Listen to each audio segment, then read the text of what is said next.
All the current talk in the Australian football world is centred on the two Sydney teams, the Sydney Swans and the Greater Western Sydney Giants, and their cost of living allowance, which allows them to pay their players 9.8% more than the league salary cap due to higher cost of living in Sydney. The reason that this issue is so controversial right now is because the Sydney Swans, who were the 2012 Premiership winners and a top 4 side this year, recently signed Lance Buddy Franklin on a record 9-year deal worth over $1.2 million per year. Just last season, the Swans also signed Kurt Tippett from Adelaide in a deal worth $800,000 a year. The competition is built on a fair go for everyone, and with 18 clubs, the talent is supposed to be shared around. However, the Sydney Swans and the Greater Western Sydney Giants now have between 3 and 5 of the league's top 8 players. Another reason why the cost of living allowance is being debated so heavily, especially over here in Perth, is due to the fact that the cost of living here in Perth is more expensive than that of Sydney. According to Numbeo, who keeps statistics on the cost of certain items, as well as the cost of living, Perth is ranked as the 9th most expensive city in the world to live in, while Sydney is down in 14th. Melbourne, where most AFL clubs reside in, is down in 18th.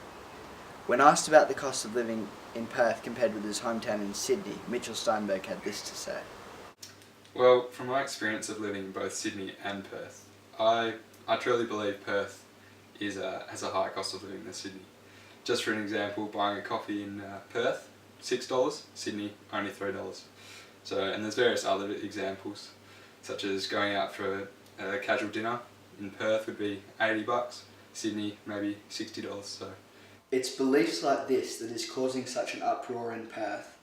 People are asking the question, why do we have a higher cost of living than in Sydney, yet they are getting extra money to buy the best players in the country? Thanks so much for meeting with me, Mr. Hall. There's just a couple of questions I'd like to ask you about the recent cost of living allowance that's been given to the two Sydney teams and what your take is on the West Australian teams not getting it. Well, Bill, I'm glad you asked me that. I think it's an outrage.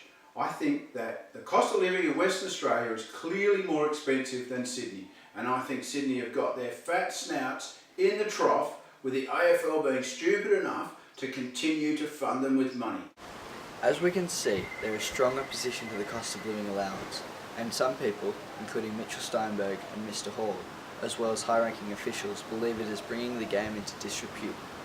More news to come as the trade window opens up. Bill Jeffries, Notre Dame News.